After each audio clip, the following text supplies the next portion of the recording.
Halo Winmax Family. Nah, di kali ini kita punya program baru. Jadi di dalam Winmax Gallery ini, di YouTube ini, teman-teman akan menemukan sebuah program baru yang akan kita langsung launching. Nah, ini adalah video openingnya. Dan di sana kita akan bahas banyak. Kalau kita rangkum sih 3 poin paling penting. Yang pertama adalah dapat rumah, kedua adalah belajar KPR, dan yang ketiga adalah sharing experience. Nah, untuk ada temanku sini saat ini adalah namanya Ko Budi. Ko Budi ini pengalaman banyak lah di dalam dunia properti. Nah, dan kali ini mungkin kita akan bahas dari edisi dapat rumah. Nah, dari Ko Budi, gimana nih Ko konsep dari dapat rumah ini? Ya, jadi Winmax Family, jadi awalnya itu waktu itu kita malam-malam kita teleponan ya, Mas. Ya. Kepinginnya buat sesuatu yang something new, yang bisa bermanfaat untuk anak-anak muda. Karena beberapa waktu lalu saya ketemu sama salah satu teman yang lama tinggal di luar. Dia ngomong begini, anak-anak muda di luar negeri itu sudah mencoret impiannya untuk membeli rumah. Karena dianggap rumah itu sesuatu yang tidak terbeli dan malah akan menyusahkan hidupnya seumur hidup kalau membeli rumah. Karena berusaha Karena ya mengumpulin dan nyicil, harus hemat dan macam-macam. Nah, sedangkan di paradigma yang saya terima menolak hal itu di sana. Kenapa? Karena saya sendiri pun merasakan nikmat dan senangnya, termasuk rezeki yang didapatkan saat kita memiliki rumah pertama. Oke. Sekarang ini kan banyak juga orang-orang kalau lihat Instagram itu hedon. Lihat gaya hidup yang begitu mewah, belanja barang-barang mewah dengan gampang, beli mobil-mobil mewah dengan gampang, dan bangga. Sebenarnya ada yang lebih membanggakan seharusnya. Kalau kamu bisa membeli rumah pertamamu sendiri, kamu bisa dapetin rumah pertamamu dengan kerja kerasmu, itu jauh lebih bangga. Dibeliin orang tua juga nggak ada salahnya sih. Tapi kalau kamu dapat dari keringatmu, tentu akan luar biasa. Cari rumah, mendapatkan rumah itu seperti dapetin jodoh. Begitu dapat, happy banget, seneng banget.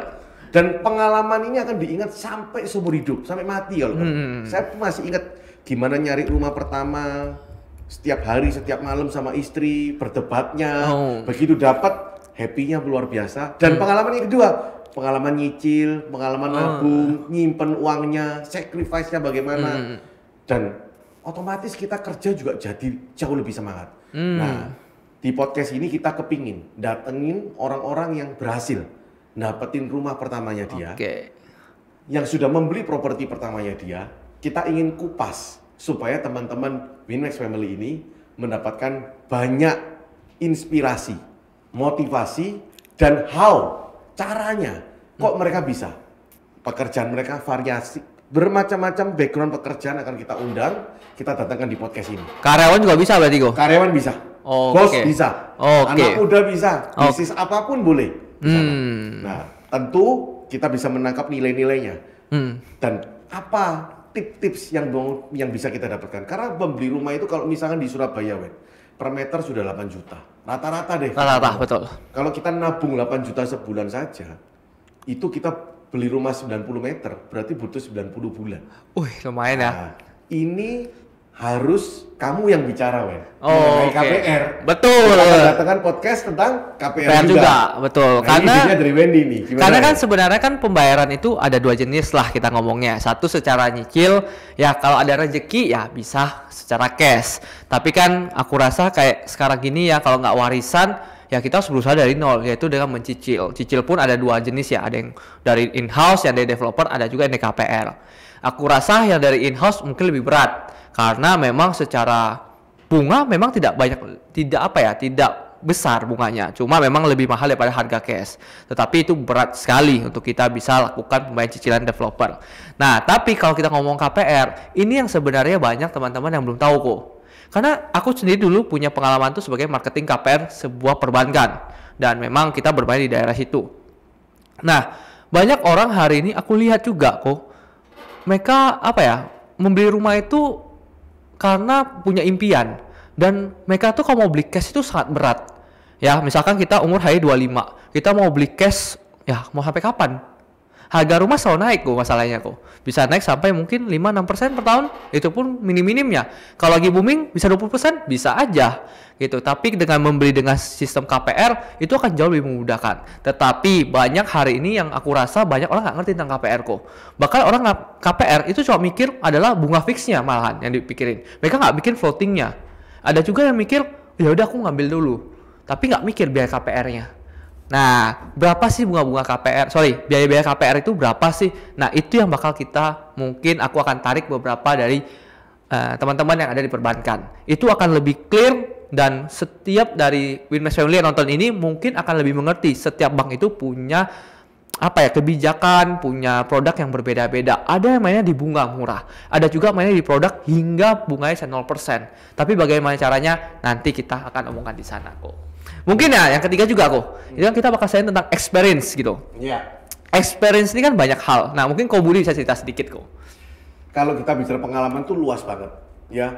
Di dunia properti ini orang kalau mau dapetin rumah pertama itu biasanya properti ini jual belinya nggak kayak kita jual beli kacang atau jual beli handphone. Iya. Yang hari ini dibayar, hari ini kita kasih. Iya. Atau jual beli mobil. Mobil gampang, BPKB doang kok. Bener. Ini melibatkan banyak komponen. Yes. Penjual, pembeli, notaris, BPN, perpajakan. Perpajakan ada KPP, ada Pemda, lalu juga bank kalau kita pakai bank. Yes. Nah, untuk menyatukan ini semua, kadang kita butuh perantara yang namanya agent properti. Ya. Nah, di sini kita sebagai agent, kita pengalaman membeli, menjualkan barang orang, atau bahkan membeli sendiri, itu macam-macam case-case yang bisa muncul.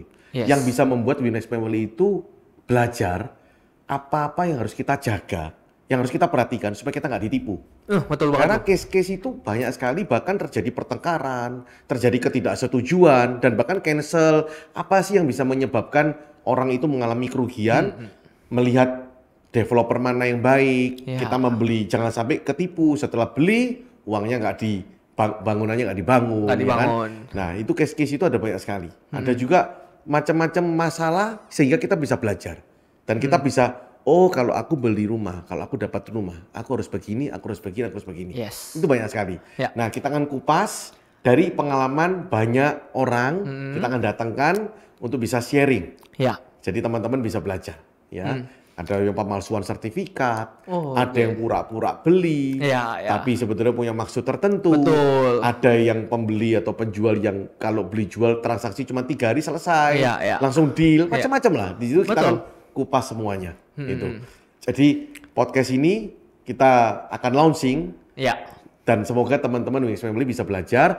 Dan jika Winmesh Family punya rekomendasi pembicara yang bisa kita datangin, yang kita bisa kupas, terutama untuk dapat rumah, supaya bisa menginspirasi, bisa diundang bisa direkomendasikan di komen di bawah ini. Ya. Atau yang dulu anak muda yang berjuang beli rumah pakai KPR, lalu dia punya tips, walaupun penghasilannya lebih kecil, dia bisa tetap lunasi. Karena saya sendiri jujur dulu beli KPR juga penghasilan itu sebenarnya pas-pasan. Tapi akhirnya bisa lunas, men. Wah. Bener-bener bisa lunas. Tapi gak ada yang nyangka ya kok ya, bisa lunas itu, karena kan orang mikir ngambil KPR 20 tahun.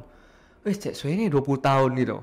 Dulu waktu beli 270 juta, Wen. 3 tahun saya merasa properti itu kemahalan. Lalu tiba-tiba properti itu jadi 1 miliar, Wen. Iya. KPR itu bisa menghentikan waktu, Wen. Waktu kenaikan harganya. Tetap 270 utangnya, malah sudah berkurang setelah 3 tahun itu jadi 200, tapi propertinya 1 miliar. Dan waktu itu setelah 3 tahun banyak saudara-saudara dan teman-teman mengatakan saya hoki. Padahal dulu waktu beli katakan kemahalan. Inilah uniknya di dunia properti. Jadi semoga Winmesh Family bisa tertarik, bisa termotivasi, dan bisa mendapatkan rumah pertamanya. Bisa terinspirasi dari podcast ini. Pokoknya jangan lupa subscribe aja untuk teman-teman supaya akan dapat notifikasi kalau kita sudah mulai program pertama kita. Jadi tunggu aja ya kok ya buat yang teman-teman yang nonton. Jadi itu aja mungkin buat teman-teman, stay tune aja, nanti ada mungkin juga bisa follow Instagram kita. Kita juga akan update di sana kalau ada sebuah video yang udah kita launch gitu. Thank you teman-teman, thank you Ko Budi. Dan sekarang pasti bisa.